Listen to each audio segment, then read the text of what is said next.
حضرت سلیمان علیہ السلام اللہ کے نبی تھے۔ اللہ نے آپ کو اس روح زمین پر بسنے والی ہر چیز پر طاقت و قدرت عطا کی تھی۔ انسان، حیوان، چرند پرند، ہوا، پانی، جنات سب آپ کے حکم کے پابند تھے۔ حضرت سلیمان علیہ السلام کا دارالحکومت ملک شام بیت المقدس میں تھا۔ حضرت سلیمان علیہ السلام اللہ کی قدرت سے ہر زبان بولتے اور سمجھتے تھے۔ آپ کے زمانے میں ملک سبا، جسے آج ہم یمن کے نام سے جانتے ہیں، اس پر ایک خاتون بلقیس حکومت کر رہی تھی۔ ملکہ بلقیس کی حکومت بہت بڑی اور مضبوط تھی۔ مذہب کے لحاظ سے بلقیس اور اس کی قوم سورج اور بتوں کی پرستش کیا کرتے تھے۔ ایک دن حضرت سلیمان علیہ السلام اپنے تخت پر موجود تھے۔ تمام پرندے ایک لائن میں آپ کے تخت پر چھاؤں بنا کر رکھتے تھے تاکہ سورج کی تپش آپ تک نہ آ سکے۔ تمام پرندوں نے چھاؤں آپ پر بنائی ہوئی تھی، لیکن ایک پرندہ خود وہاں موجود نہیں تھا، جس کی وجہ سے سورج کی کرنیں حضرت سلیمان علیہ السلام پر اس خالی جگہ سے آ رہی تھی۔ آپ نے جب اوپر دیکھا تو وہاں ہدہد موجود نہیں تھا، اس کی خالی جگہ سے روشنی آ رہی تھی۔ آپ نے پوچھا، ہدہد کہاں ہے؟ میں اسے سخت سزا دوں گا، میں اسے ذبح کر دوں گا، یا اپنی غیر حاضری کی وہ کوئی مضبوط دلیل لے کر آئے گا تو اس کو معافی ملے گی۔ تھوڑی دیر نہ گزری تھی کہ ہدہد آ گیا اور آپ کی خدمت میں حاضر ہوا اور کہا،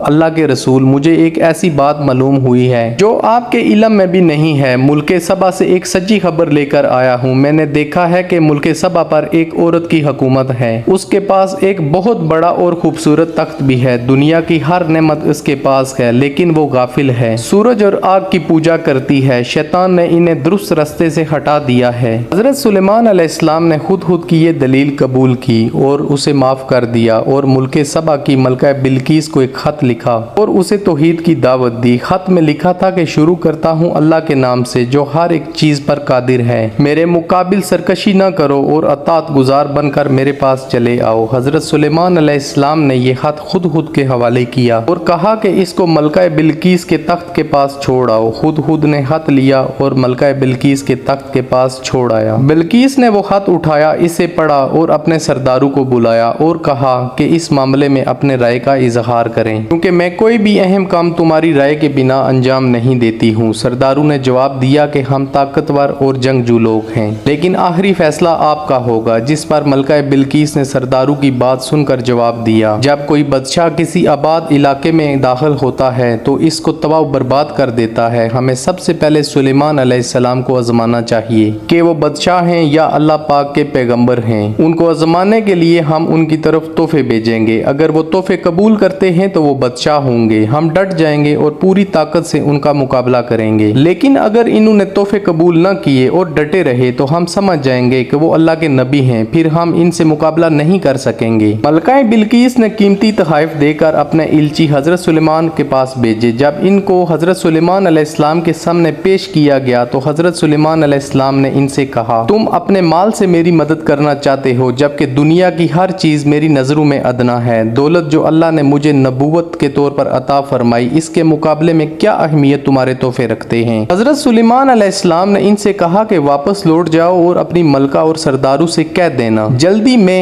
ایک بڑے لشکر کے ساتھ ان کی طرف آؤں گا جس کا مقابلہ وہ نہ کر سکیں گے، اور انہیں سبا کی زمین سے نکال باہر کیا جائے گا۔ ایلچی نے واپس آ کر ملکہ بلقیس کو وہ سب کہانی سنا دی جو اس کے ساتھ پیش آئی تھی۔ ملکہ بلقیس سمجھ گئی کہ حضرت سلیمان علیہ السلام اللہ کے نبی ہیں، ان کی اطاعت کرنی پڑے گی۔ ملکہ بلقیس اپنے سرداروں کے ساتھ بیت المقدس کی طرف روانہ ہوئی کہ مزید کچھ تحقیقات کرے۔ حضرت سلیمان علیہ السلام کو ملکہ بلقیس اور اس کے سرداروں کا جب پتہ چلا کہ وہ بیت المقدس کی طرف آ رہے ہیں تو آپ نے محفل کی طرف بیٹھے ہوئے لوگوں کی طرف دیکھا اور پوچھا، تم میں سے کون ہے جو ملکہ بلقیس کے آنے سے پہلے اس کا تخت یہاں پیش کرے؟ ایک طاقتور جن جس نے کہا، اللہ کے رسول، میں وہ تخت اتنی جلدی آپ کے پاس لے آؤں گا کہ آپ اپنی جگہ سے اٹھے تک نہ ہوں گے۔ لیکن وہاں پر موجود آصف بن برخیا، جن کے پاس کتاب کے ایک حصے کا علم بھی تھا، نے کہا کہ میں اس تخت کو اتنی جلدی لے آؤں گا کہ آپ اپنی آنکھ کو بھی نہ جھپکیں گے۔ آصف بن برخیا آپ علیہ السلام کے بانجے تھے۔ ابھی ایک لمحہ نہ گزرا تھا کہ بلقیس کا تخت حضرت سلیمان علیہ السلام کے سامنے موجود تھا۔ حضرت سلیمان علیہ السلام نے تخت میں کچھ تبدیلی کرنے کا حکم دیا کہ جب ملکہ بلقیس سے پوچھا جائے کہ یہ تخت تمہارا ہے تو وہ کیا پہچان پائے گی؟ تھوڑی دیر بعد بلقیس اپنے تمام سرداروں کے ساتھ وہاں پر پہنچ گئی تو ایک شخص نے تخت کی طرف اشارہ کر کے کہا، کیا آپ کا تخت بھی اسی طرح کا ہے؟ تو ملکہ بلقیس جو بہت سمجھدار تھی اس نے جواب دیا یہ تو وہی تخت معلوم ہوتا ہے جس محل میں ملکہ بلقیس کا تخت لگایا گیا تھا۔ اس محل کا فرش شیشے سے بنایا گیا تھا اور اس کے نیچے سے پانی جاری کیا گیا تھا۔ جب ملکہ بلقیس صحن میں داخل ہوئی تو اس نے خیال کیا کہ پورا صحن پانی سے بھرا ہوا ہے۔ اس نے اپنی شلوار کو پنڈلی تک اوپر کر لیا تاکہ وہ اس پانی سے گزر سکے۔ حضرت سلیمان علیہ السلام نے اسے بتایا کہ یہ فرش شیشے سے بنایا گیا ہے، یہاں پر کوئی پانی نہیں ہے۔ اس کے بعد ملکہ بلقیس نے مشاہدہ کیا کہ آپ کی عادات بادشاہوں والی نہیں ہیں۔ وہ سچے دل کے ساتھ حضرت سلیمان کی نبوت پر یقین لے آئی اور پرہیزگاروں میں شامل ہو گئی۔ قرآن مجید میں ارشاد ہے کہ بلقیس نے کہا میں نے اپنے نفس پر اپنے ساتھ ظلم کیا اور اب میں سلیمان کے ساتھ اس خدا پر ایمان لائی ہوں جو اس دنیا و جہان کا پالنے والا ہے۔